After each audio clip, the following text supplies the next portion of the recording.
Welcome to another edition of the Nightly News. Ted, we're going to talk about one of your favorite topics tonight. Well, really multiple, but Hillary Clinton, the federal government, and mainstream media. I'm sure you saw it's all over the news that the Durham report is leaking out little pieces of information. And now it's confirmed that the Clinton campaign paid to spy on the Trump campaign, worked with a big tech organization to spy on the White House and the Trumps personally. There's virtually no doubt, as I read this, Ted, that the federal government, from President Obama, Vice President Biden, Clapper, Comey, they were all aware of it. Mainstream media has done everything they could to cover it up. In fact, we're going to play here in a second a clip from Leslie Stahl on 60 Minutes, dressing the president down, saying there is no basis in fact for his allegation that he was spied on. And, why don't we just play that clip right now? So the biggest scandal was when they spied on my campaign.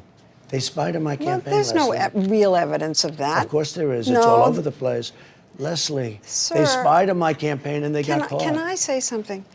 This is 60 Minutes, and we can't put on things we can't verify. You won't put it on because it's bad for Biden. We can't put on things we can't verify. Leslie, they spied on my campaign. Well, we can't verify that. It's been totally verified. No.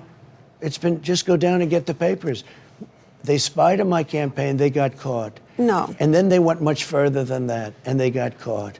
And you will see that, Leslie, and you know that, but you just don't want to put it on the air. As a matter of fact, I don't know that. Okay. And Ted, I want to read actually President Trump's response to all of this. And he specifically says, quote, "The latest pleading from special counsel John Durham provides indisputable evidence that my campaign and presidency were spied on by operatives paid by the Hillary Clinton campaign in an effort to develop a completely fabricated connection to Russia.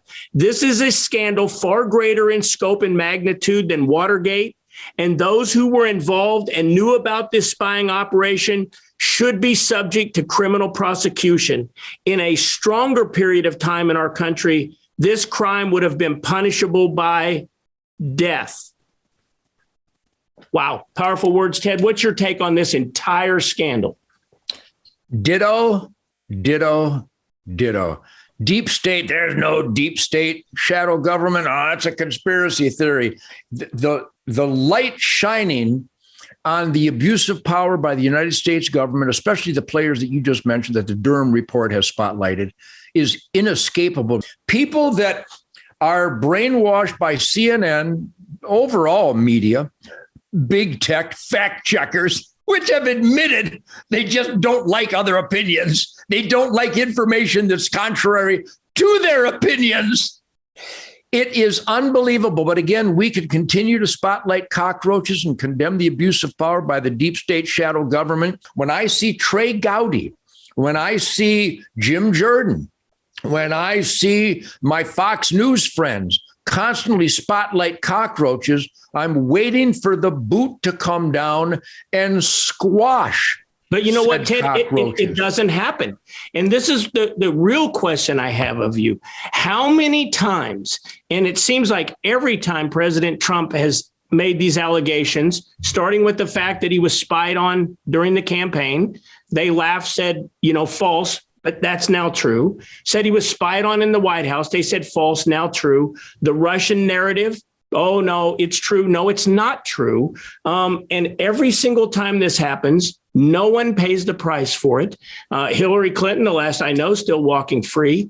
Roger Stone, the poor old guy, got drugged out of his house at gunpoint in the middle of the night in his pajamas so they could get a crack at his computer.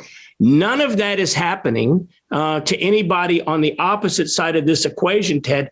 How much further do you believe that the American population, the folks that you relate to on a regular and daily basis, law and order, hunting, fishing, trapping, all your friends, how much further can they go and continue to eat this pack of lies, basically, in my opinion, before they actually go to the polls and start voting these people out, Republicans and Democrats alike who are involved in this.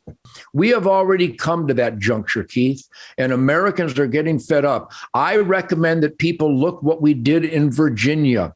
Virginia was gone. Now Virginia is back. Now we have a governor and an attorney general and a lieutenant governor who stands up for God, family, country, Constitution, Bill of Rights, 10 Commandments, Golden Rule, a declaring of our independence, rugged individualism, entrepreneurial risk-taking, that man in the arena work ethic that created the greatest quality of life in the history of mankind, and more important, that oversees all of those maneuvers for quality of life, law and order. So we have come to the juncture where we've had enough. And so the voting army that we helped organize at Hunter Nation, hunternation.org, and huntthevote.org.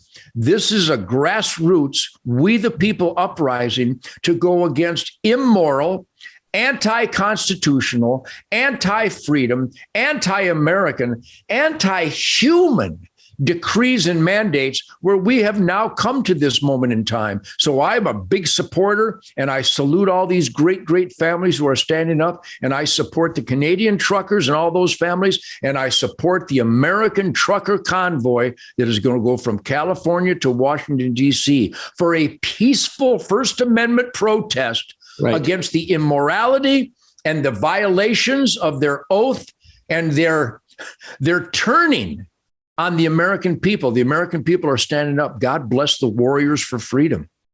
You know what, Ted? In my mind, I can see Ted Nugent playing the national anthem once that truck convoy makes it to Washington, D.C.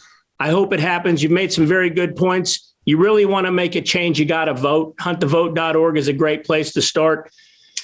Ted, I don't know about you, but I'm ready to exercise my rights, and I plan on voting this coming primary season and the election in November, because we cannot continue down this path.